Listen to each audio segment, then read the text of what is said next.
Bonjour, c'est Claude Grunitzky et je vous présente Limitless. Limitless est un podcast produit par True Africa qui pose les questions qui comptent pour l'Afrique. Nous cherchons des solutions africaines aux problèmes africains. Ce podcast est rendu possible grâce à une subvention du département d'État américain et de la fondation Sinfire. Dans cet épisode, nous parlons de Trump contre Biden. Vous savez que M. Trump, qui a le verbe fleuri, a traité les pays africains de pays de merde. Les États-Unis ont aussi l'African Growth and Opportunity Act en Afrique qui vise à réduire ou supprimer certaines taxes ou d'en exempter certains produits. En ce qui concerne la politique États-Unis-Afrique ou la politique américaine en Afrique, quand on lit entre les lignes, il n'y a pas de grande différence. Aux côtés du Sénégal, de l'Afrique du Sud, du Botswana, du Ghana, du Rwanda, les États-Unis se rendent aux urnes cette année. J'ai demandé à 3 journalistes quel candidat à la présidence des États-Unis serait le meilleur pour l'Afrique. Le premier commentateur de ce match de titans est Francis Patindé, ancien rédacteur en chef de Jeune Afrique et maintenant commentateur politique au Monde, entre autres publications. Je lui ai posé exactement cette question. Anthony Blinken, qui est donc le secrétaire d'État américain, a, en janvier dernier, fait une tournée en Afrique pour essayer de maintenir l'influence justement des États-Unis sur le continent. Est-ce que vous pensez que la politique américaine qui vise à peut-être renforcer les liens entre l'Amérique et l'Afrique est porteuse? Les États-Unis, on ne sent pas vraiment leur présence. Les États-Unis ont des bases, comme je l'ai dit tout à l'heure, mais en matière commerciale, on ne le sent pas dans la vie de tous les jours. Alors que la présence chinoise, elle est là. Elle est sur les marchés, elle est dans l'agriculture, elle est même dans la musique aujourd'hui, elle est dans l'organisation de foires, l'organisation de festivals de cinéma. Donc, la Chine, elle est là, indubitalement. Mais les États-Unis sont pas là, alors qu'elles devraient, parce qu'il y a une histoire commune. L'histoire commune, elle est dramatique. Il y a eu le commerce triangulaire. Donc, la présence américaine, elle devrait être plus forte. Mais l'intérêt des États-Unis, ça va vers des pays comme le Nigeria, des pays comme l'Éthiopie, des pays comme le Maroc, ça va de soi, et l'Algérie, mais également l'Angola et l'Afrique du Sud qui est mise en observation.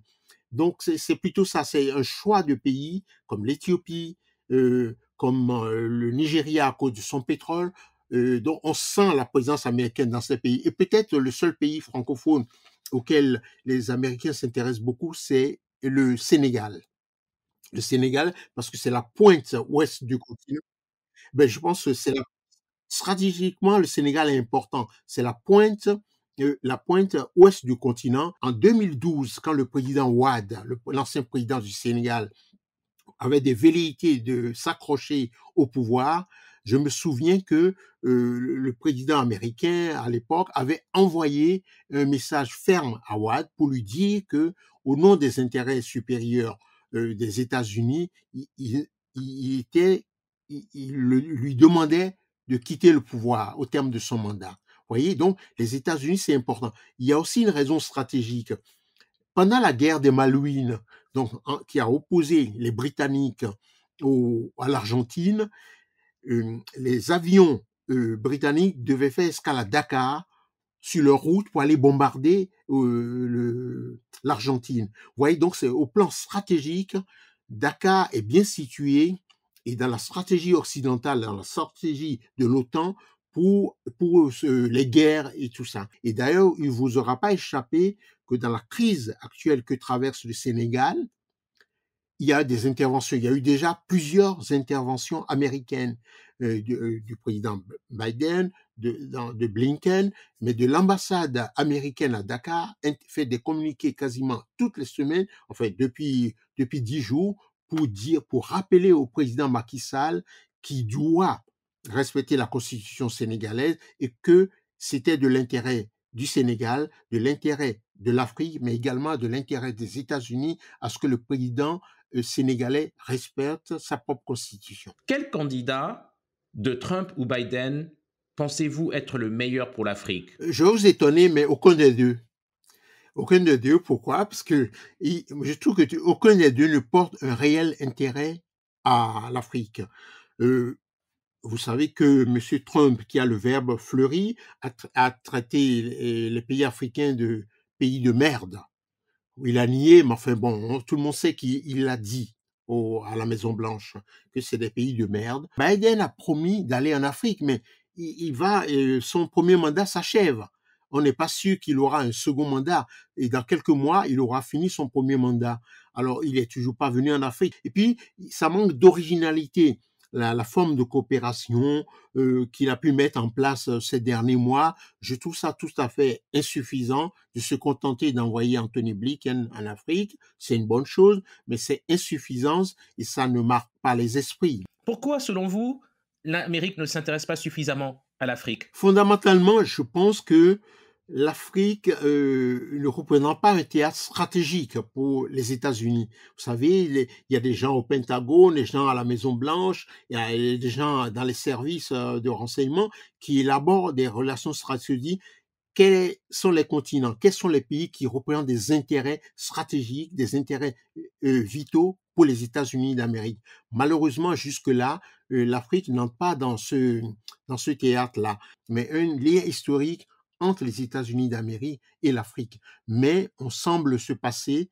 Je pense que si les Africains américains s'intéressaient beaucoup plus à l'Afrique, ça pourrait nourrir, ça pourrait réveiller et l'intérêt de l'État américain pour l'Afrique. Mais malheureusement, ce n'est pas le cas. Je vais vous donner un exemple qui prouve ce que je viens de dire.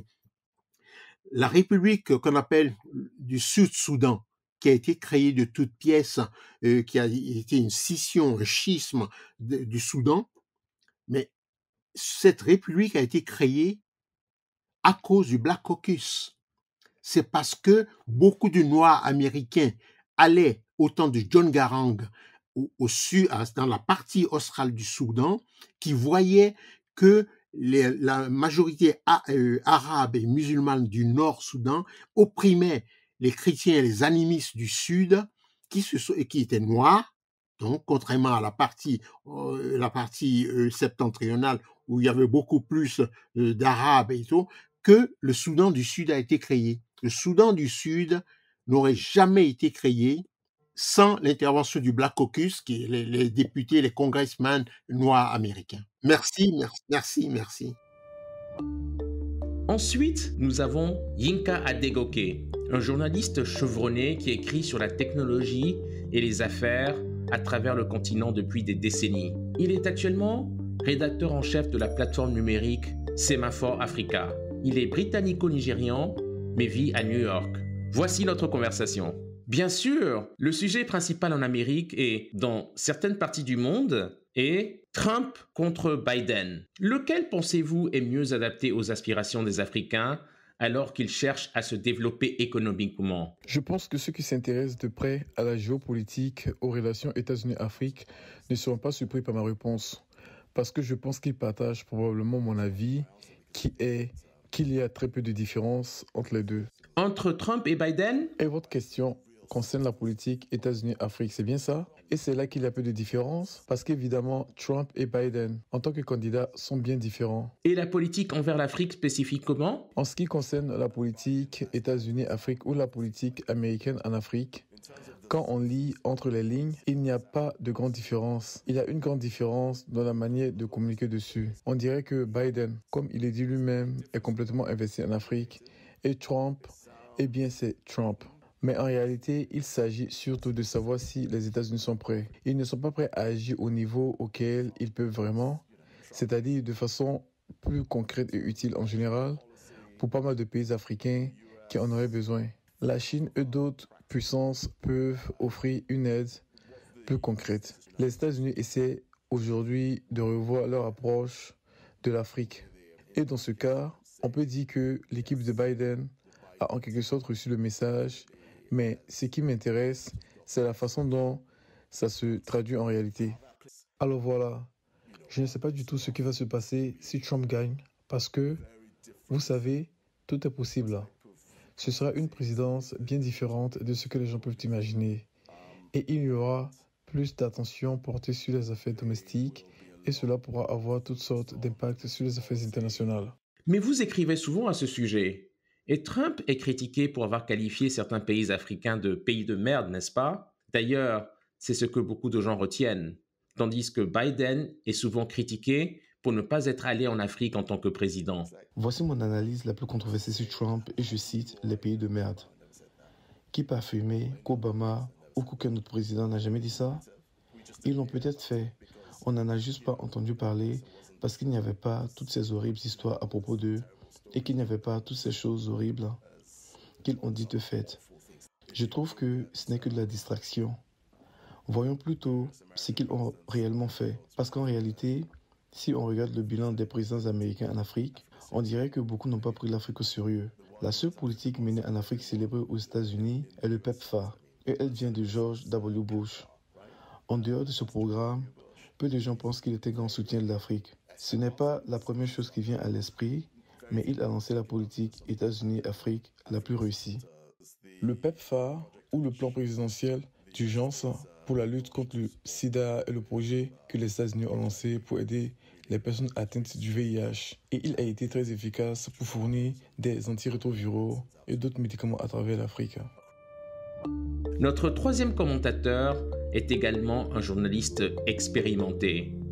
José Gama est originaire d'Angola, un pays dans lequel les États-Unis investissent massivement. Notre journaliste Nekane de Osamis lui a parlé. Quelle politique mènent actuellement les États-Unis en Afrique? Actuellement, la stratégie des États-Unis est de bâtir des corridors économiques. Ils ont choisi l'Angola pour construire le corridor de Lobito, une ligne de chemin de fer qui connectera la République démocratique du Congo en passant par la Zambie et par la municipalité angolaise de Lobito. Et ce corridor servira à transporter des matériaux comme du cobalt que les États-Unis utilisent pour la fabrication de batteries. Ils investissent environ 2 milliards de dollars en Angola. Les États-Unis ont aussi l'African Growth and Opportunity Act en Afrique qui vise à réduire ou supprimer certaines taxes ou d'en exempter certains produits, en particulier dans tous les pays d'Afrique subsaharienne. En novembre dernier, le président angolais João Lourenço et son homologue américain Joe Biden se sont rencontrés à la Maison-Blanche. À votre avis, que pourrait-il faire pour renforcer et améliorer les liens avec l'Afrique? Les deux leaders ont parlé du projet d'infrastructure que le président Biden a lancé avec l'Afrique et avec l'Angola en particulier. En général, ils se saisissent de 3 sujets qui ont chacun un lien avec l'économie ou la finance.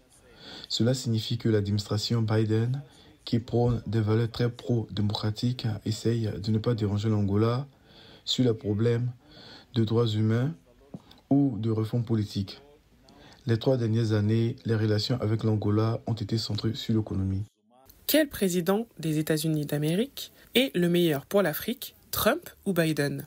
Est-ce que le retour possible de Donald Trump à la Maison-Blanche peut apporter des changements substantiels entre les États-Unis et l'Afrique? Un point positif de la politique de Biden concerne les investissements et les initiatives présidentielles pour la construction d'infrastructures à travers l'Afrique. Et cela va contribuer à l'économie du pays, à la création de plus de travail dans le cas de l'Angola, de la Zambie et de la RDC.